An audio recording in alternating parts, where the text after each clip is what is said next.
Selamat siang para sedulur-sedulur yang saya cintai. Jumpa lagi di kanal YouTube-nya Pak Digun. Oke para sedulur, jadi seperti biasa di siang hari ini kita akan ngobrol-ngobrol santai seputaran ternak ayam skala rumahan. Nah teman-teman, percaya nggak sih teman-teman kalau kemudian ada yang bilang bahwasannya usaha ternak ayam hobi seperti ayam makoy atau penengon gitu kan, tahun 2024 ke sono gitu kan, ini akan jeblok ya teman-teman, akan mencapai titik puncak dan sepertinya proyeksinya kurang bagus, ekspektasinya kurang bagus. Kenapa? Karena memang kalau kita lihat saat ini ekonomi secara global di negeri kita ya, kayak orang perdagangan, orang kerja ini nurun semua, daya beli masyarakat nurun. Dan penghobi perayaman ini kan memang kalau kita bilang 70 sampai 80% inilah kalangan menengah sama menengah ke bawah. Kalaupun ada yang menengah ke atas itu mungkin populasinya 5 sampai 10% dari populasi penghobi ayam. Sedangkan untuk yang menengah ke bawah ini, kelas menengah ke bawah ini saat ini lagi mengalami problem. Seperti banyaknya PHK beberapa perusahaan-perusahaan yang di bidang tekstil, kayak garmen gitu ya, terus juga usaha-usaha swasta banyak yang bangkrut gitu kan, sehingga banyak yang mengalami masalah secara ekonomi ya.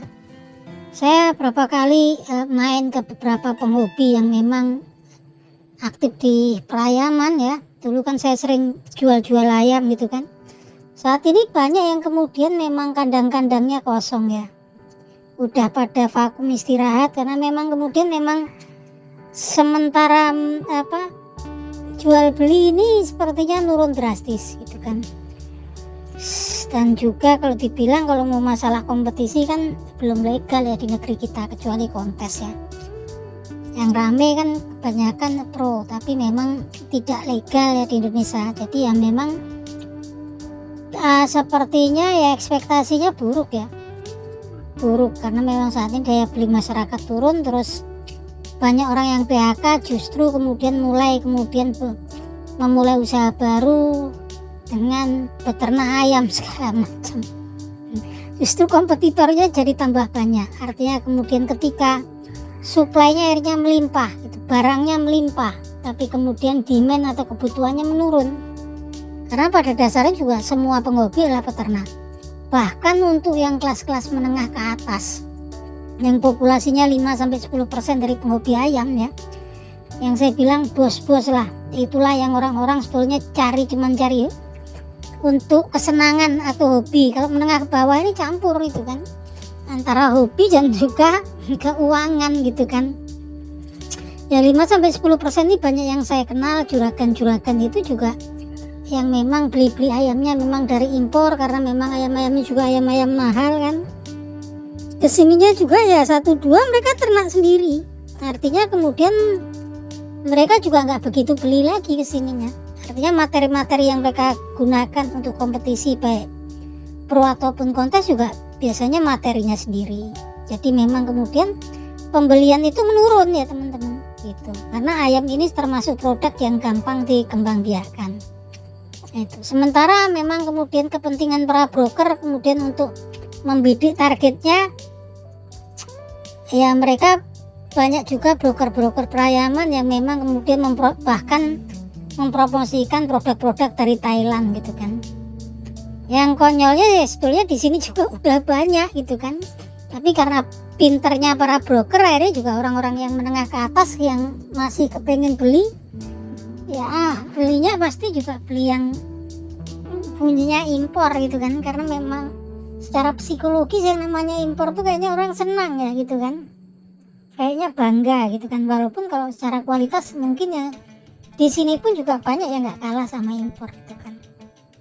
Banyak orang nanya ya, Mas itu tapi kalau yang impor tuh kan, kalau yang Pama itu timpuk-timpuknya konsisten, lari-larinya timpuk konsisten. Menurutnya iya, karena sistemnya berbeda teman-teman.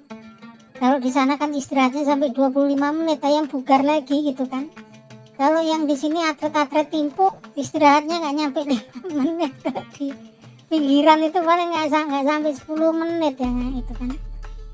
Ya otomatis fisiknya nurun drastis ya, itu pasti nggak akan stabil kondisinya, nggak bisa lagi dia timpu-timpunya, durasi istirahatnya kurang ketika antar airan gitu kan. Yang jelas memang para blogger sekarang juga mempromosin ayam-ayam Thailand, sehingga yang menengah ke atas juga banjir ya ayam-ayam dari Thailand.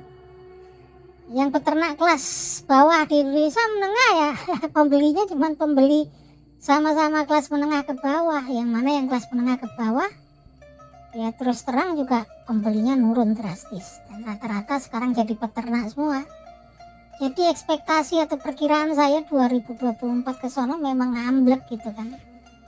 Terus apa antisipasinya? Antisipasinya kurangin materinya teman-teman, gak usah piara banyak-banyak karena pengeluaran kosnya juga besar, sementara ayamnya bukan cuman kemudian murah. Kalau murah itu artinya masih bisa dijual.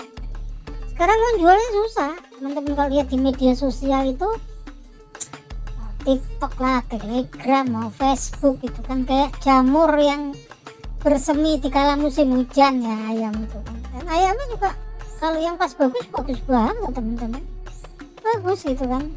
Anandakan itu sekarang sudah overpopulasi ini, populasinya udah terlalu banyak gitu kan, yang mana kemudian nggak diimbangi dengan peningkatan jumlah penghobi ataupun peningkatan jumlah konsumennya itu aja, bahkan berkurang semakin hari, karena memang orang yang beli itu kan kalau dia yang sering kompetisi dia beli paling kalah diganti, tapi kalau yang beli itu penghobi lagi, iya pasti dia juga ikut ternak. Semakin ke sono semakin meledak populasinya kan gitu kan.